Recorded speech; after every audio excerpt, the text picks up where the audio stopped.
নমস্কার, হাউসওয়াইফ চয়নিকার পরিবারে আবার একটি নতুন ব্লগে আপনাদের অনেক অনেক স্বাগত। এর আগের দিনে দেখলেন, আগের ব্লগটাতে দেখলেন আপনারা আমরা পুরী পৌঁছালাম। আর আজকে তার পরের দিন সকালে, এই যে সকালে উঠে আমি ব্রাশ করছি। ব্রাশ করে নিয়ে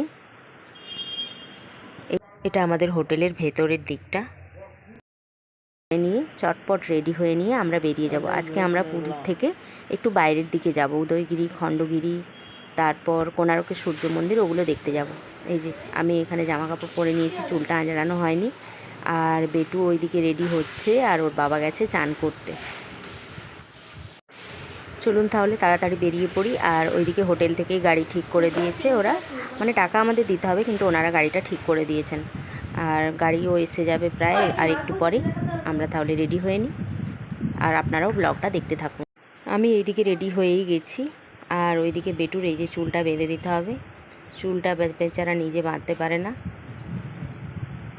আর আমারও চুলটা বাঁধতে বিরক্তি লাগে, কিন্তু কি করব, মেয়ের চুল তো বেঁধে দিতেই হবে। ওর চুলটা বেঁধে নিলেই, ওর বাবা ওইদিকে রেডি হয়ে গেছে, ওর চুলটা বেঁধে নিলেই আমরা তিনজনেই রেডি হয়ে যাব।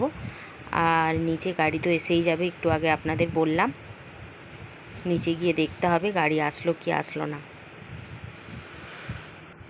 আমি অতটা চুল বাঁধাতে পটু নয় তো, খুব একটা ভালো বাঁধতেও পারি না।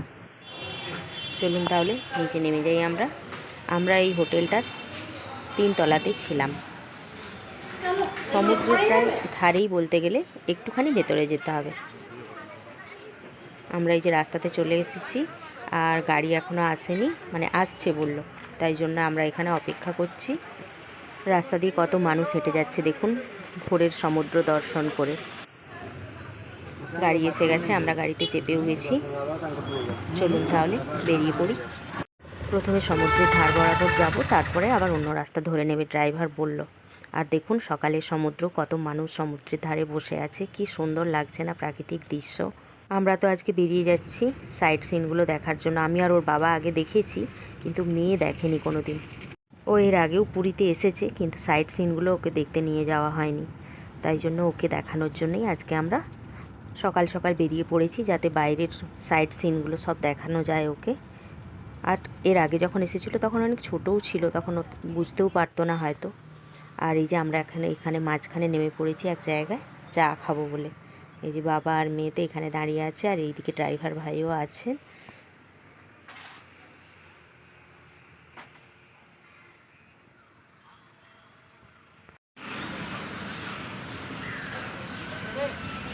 কিরে, চাটা কেমন?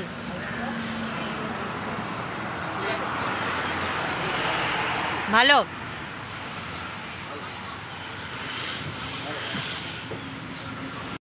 হয়ে গেছে সবার চা খাওয়া, চা বিরতি আমাদের হয়ে গেছে। এরপর আমরা আবার বেরিয়ে পড়েছি।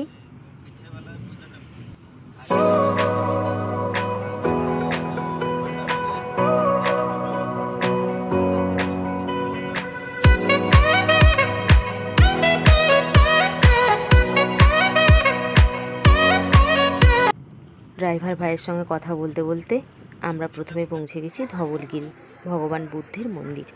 কথিত আছে এইগুলো নাকি সব করেছিলেন সম্রাট অশোক।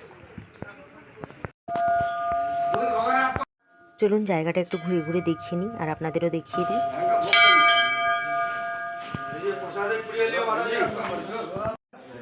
এখানে দেখছি একটা শিব মন্দিরও রয়েছে, অনেকেই পুজো দিচ্ছেন। আমরা আর পুজো টুজো দিলাম না, আমরা একটু ঘুরে ঘুরে দেখে নেবো। চলুন, প্রথমে একটা মন্দির দেখলাম, তারপর সেখান থেকে ছেড়ে আবার একটা মন্দির যাচ্ছি আমরা।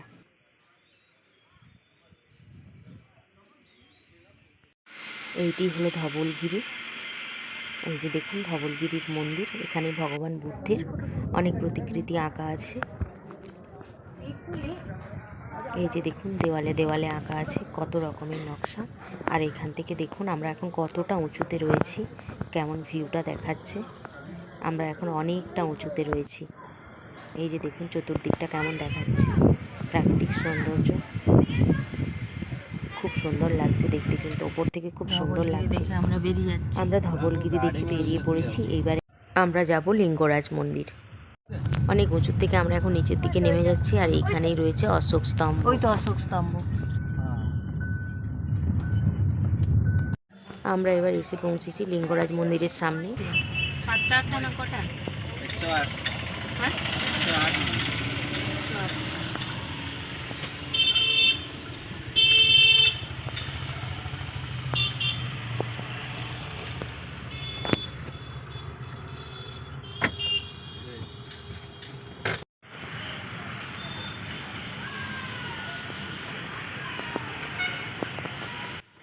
লিঙ্গরাজ মন্দির দর্শনের জন্য আমরা যাচ্ছি, কিন্তু এখানে কোনো ফোন অ্যালাউ নেই। ড্রাইভার ভাই বললেন, তো তাই জন্য ফোন নিয়ে যাওয়া যাবে না।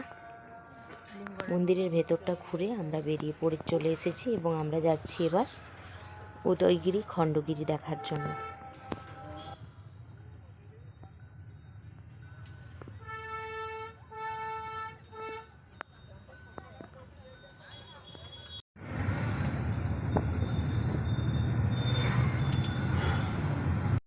আমরা এবার এসে গেছি উদয়গিরি আর খণ্ডগিরি দেখার জন্য। এই যে বেটু আর তার বাবা এগিয়ে এগিয়ে চলে যাচ্ছে, ওরা আগে গিয়ে টিকিটটা কাটবে। এই যে টিকিটের লাইনে দাঁড়িয়েও গেছে।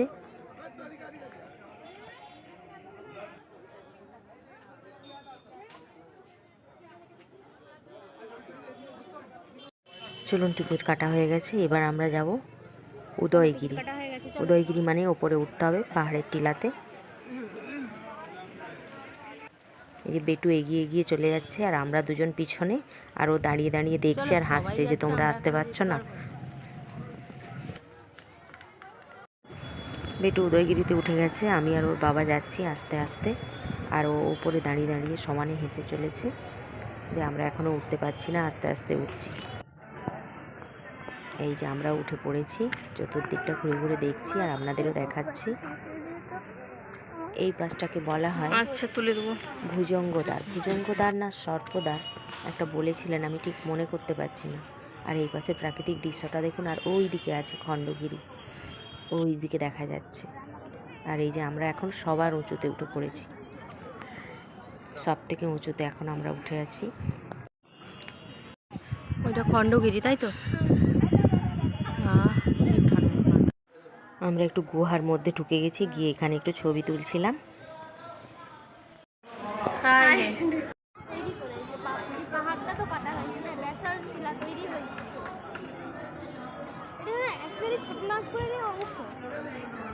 কারণ যদি না বিদার অগ্নুৎপাত হতো তাহলে কিন্তু এটা তৈরি হতো না, কারণ সেখান থেকে ব্যাসল্টটা তৈরি হবে। আমার এবার খিদে। উদয়গিরি দেখে বেটু অনেক জ্ঞান ট্যান দিল, ওর সব ভূগোলের কী সব পড়েছিল সেই সবও বলল। দিয়ে চলুন আমরা এবার যাচ্ছি নন্দনকানন। আর জানেন তো, সঙ্গে একটু মুড়ি থাকবেই মেদিনীপুরের লোকেদের, তাই জন্য আমিও এক কৌটো মুড়ি নিয়েই বেরিয়েছি। আর খুব খিদেও পাচ্ছিল, তাই একটু একটু মুড়ি খাচ্ছি আমরা। আর আমরা এই যে এসে গেছি নন্দনকানন। চতুর্দিকটা একটু ঘুরে ঘুরে দেখি, তবে তার আগে আমাদেরকে খেতে হবে। আমরা এবার খাওয়ার হোটেল খুঁজছি।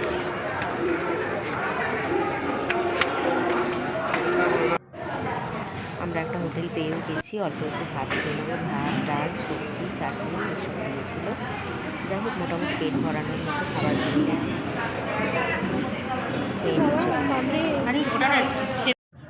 আমরা খেয়ে নিয়ে টিকিট কেটে নন্দনকাননের মধ্যে ঢুকে যাব। চলুন, আমরা টিকিট কেটে নন্দনকাননের মধ্যে চলে এসেছি। আর সামনেই খুব সুন্দর একটা জলের ফোয়ারা।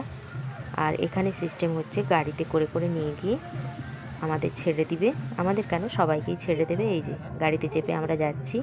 আর আজকের ভিডিওটা এখানেই শেষ করছি, দেখা হবে পরের ভিডিওতে। সবাই ভালো থাকুন, সুস্থ থাকুন, দেখা হচ্ছে পরের ভিডিওতে। এখনের মতো টাটা।